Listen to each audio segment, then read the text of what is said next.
Que bom estar com você mais uma vez, meu amigo da TV Novo Tempo, do canal do YouTube que nos acompanha diariamente no Reavivados por Sua Palavra. Que Deus te abençoe ricamente todos os dias, todas as vezes que você abrir a Bíblia, orar e ouvir a voz do Senhor. É um prazer abrir a palavra, a Bíblia, porque nós escutamos a revelação do Senhor para as nossas vidas. Então, agora eu quero orar, pedindo que o Senhor te guarde, que o Senhor te dirija, que o Senhor te acompanhe, que o Senhor te abençoe e que o Senhor lhe dê sabedoria nesse dia. Vamos estudar Jeremias 34 nesta jornada da Bíblia, da leitura da Bíblia dia a dia. Oremos juntos. Querido Pai, para ler Jeremias 34, nós oramos. Agora, para tirar algumas lições, nós oramos novamente, pois oramos no nome de Jesus. Amém. Bem, Jeremias 34 apresenta aqui a sorte de Zedequias, as ameaças de Deus por causa da escravatura. Ele tem ao todo 22 versículos. E aqui Jeremias profetiza o cativeiro de Zedequias e da cidade. Ele também fala dos príncipes e o povo que despedem os seus servos, mas contrariando a aliança com Deus, eles a retomam. No verso 12, por causa da desobediência deles, Jeremias os entrega nas mãos dos inimigos.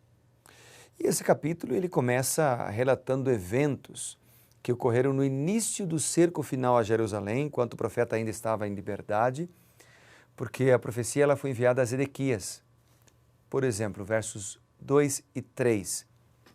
Verso 2 e 3 diz assim, vamos ler o verso 1 também. Palavra que do Senhor veio a Jeremias, quando Nabucodonosor, rei da Babilônia, todo o seu exército e todos os reinos da terra, que estavam debaixo do seu poder e todos os povos, pelejavam contra Jerusalém e contra todas as suas cidades, dizendo, assim diz o Senhor, Deus de Israel, vai, fala a Zedequias, rei de Judá, e dize-lhe, assim diz o Senhor, eis que eu entrego esta cidade nas mãos do rei da Babilônia, o qual a queimará. Tu não lhe escaparás das mãos, pelo contrário, serás preso e entregue nas suas mãos. Tu verás o rei da Babilônia face a face, e ele te falará boca a boca, e entrarás na Babilônia. Então, aqui nós encontramos, o mencionado pelo rei, o motivo para o aprisionamento de Jeremias, como nós vemos também em Jeremias 32, verso 2. No verso 8, é mencionado que enquanto a lei mosaica permitia que os israelitas fossem postos sob escravidão por tempo limitado, muitos senhores excederam-se em seus direitos. Os nobres de Judá, como os de Atenas, aplicaram a lei do endividamento, ou seja, a fim de escravizar grande quantidade de companheiros, eles praticavam uma prática para emprestar bastante dinheiro e então endividar essas pessoas e escravizá-las. Então, sob o perigo premente do ataque babilônico, Zedequias prometeu a liberdade a todos que eram escravos em Jerusalém, a fim de assegurar o recebimento da cooperação serviçal dos homens livres, né, em vez de forçar o auxílio dos escravos. Bem, Zedequias promete uma coisa que não podia cumprir. Isso é muito grave, porque a nossa palavra deve ser honesta, a nossa palavra deve ser correta, principalmente dos líderes.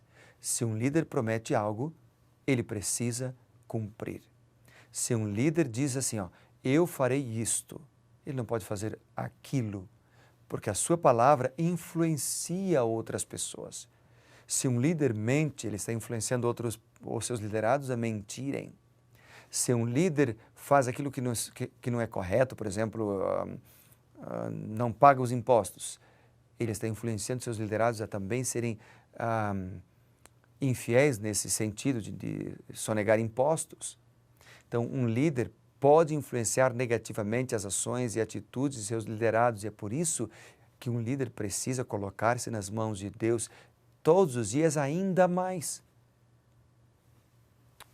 No verso 10, Jeremias diz o seguinte, Jeremias 34, versículo 10, todos os príncipes, todo o povo que haviam entrado na aliança obedeceram, despedindo forro, cada um o seu servo e cada um a sua serva, de maneira que já não os retiveram como escravos. Obedeceram. Em vista da ameaça dos perigos externos e de que uma classe de pessoas oprimidas poderia se levantar para auxiliar um invasor, a ordem de Ezequias para libertar os escravos se adequou às tendências por parte dos príncipes e do povo, e eles obedeceram. Sempre o melhor é obedecer. Ainda que a obediência, às vezes, não seja aquilo que nós queiramos fazer. Deus pede coisas para nós que, às vezes, nós não gostamos de fazer. Sabe por quê? Porque Satanás criou todo um sistema para tornar aquilo que é errado aprazível, para tornar aquilo que não é bom aprazível e gostoso. Por exemplo, todos sabem que o consumo de álcool destrói. O álcool, ele entorpece a mente. O álcool provoca milhares de mortes todos os anos através de acidentes de trânsito. O álcool produz problemas de saúde terríveis. Ele vicia as pessoas. Muitas pessoas destroem a sua vida por causa do álcool. Mas apesar de saber disto, muitas pessoas consomem o álcool, ou porque já são viciadas, ou porque não sabem que são viciadas e não conseguem viver sem ele, ou porque buscam a esperança, a alegria e a libertação dos seus problemas e do estresse no álcool. Este é só um exemplo para dizer que a melhor atitude está em obedecer. Deus disse, não faça uso do álcool. E você terá uma vida melhor, será mais feliz, terá mais saúde, mais disposição e menos riscos. Gastará menos dinheiro também. Por que muitos de nós não obedecemos? Por que decidimos obedecer ou seguir os nossos próprios gostos? Aquilo que satisfaz a nós temporariamente. Verso 15, aparece a frase, feito perante mim. Aqui aparece a aliança, um acordo para libertar os escravos que foi solenemente celebrado pelo rei, por todos os príncipes e todo o povo no pátio do templo. E assim foi feito, em certo sentido, com o próprio Deus. Portanto, ao quebrar a aliança, o povo transgrediu não apenas contra os seus companheiros, mas também contra Deus. É triste, né? No verso 21, a gente lê assim, a Zedequias, rei de Judá, e a seus príncipes entregá-lo-eis nas mãos dos seus inimigos e nas mãos dos que procuram a sua morte, nas mãos do exército do rei da Babilônia, que já se retiraram de nós.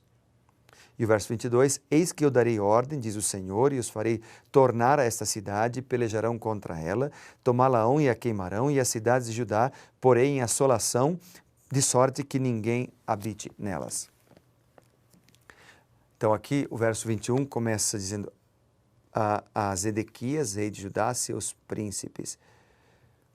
Literalmente, isso mostra, como indicado antes no verso 11, que os babilônios tinham levantado um cerco a Jerusalém, dando aos príncipes de Judá a falsa ideia de que o perigo tinha passado e a falsa esperança de que o auxílio viria de outras nações, como o Egito, por exemplo. Falsas esperanças. Quantas falsas esperanças nós também encontramos hoje em muitos lugares falsos. Em líderes falsos, em pregadores falsos, em livros falsos, em músicas falsas, em filosofias falsas. Agora você pode dizer assim, pastor Evandro, como é que eu sei se uma filosofia, se um ensino, se um pregador, etc., se ele é verdadeiro ou se ele é falso? Basta estudar a palavra de Deus. E é por isso que nós estamos aqui a cada manhã incentivando você a ler a Bíblia. O que eu faço aqui é apenas conversar um pouquinho, dar uma visão de alguns versos bíblicos que me impactaram, dar às vezes um contexto geral do capítulo, falar algumas coisas sobre alguns versos do capítulo, mas não basta. Você precisa tomar tempo para estudar a Bíblia Sagrada. Porque quando nós estudamos, nós somos transformados e reavivados. E eu já falei aqui, mas eu quero destacar outra vez. Dentro desse contexto, nós lemos o seguinte em João, capítulo 8. Evangelho de João, capítulo 8 e o versículo 32. A Bíblia diz assim, João 8, 32, aqui está. Diz a Bíblia no verso 32. E conhecereis a verdade, e a verdade vos libertará. E qual é a verdade? João 8, João 17, versículo 17, diz assim. João 17 e o verso 17. Diz a Bíblia, santifica-os na verdade, a tua palavra é a verdade. Você percebeu? Quando nós lemos a Bíblia, quando nós ouvimos a voz de Deus, quando nós seguimos a verdade, nós somos transformados e libertos. Em João 14, nós encontramos no verso 6 que o próprio Cristo é a verdade. E nós encontramos Cristo na palavra de Deus. Então, para encerrar, eu quero ainda ler o verso 36 de João 8, que diz, se pois o Filho vos libertar, verdadeiramente sereis livres. Que linda mensagem, não é? Siga a palavra de Deus, siga o que o profeta de Deus fala e você será livre. Vamos orar por isso? Bondoso Deus e Pai, lemos e estudamos na Tua palavra hoje de que podemos ser livres se ouvirmos a Tua voz e podemos ser condenados se nós nos desviarmos da Tua palavra. Ajuda-nos a ouvir a Tua voz cada dia, em nome de Jesus. Amém.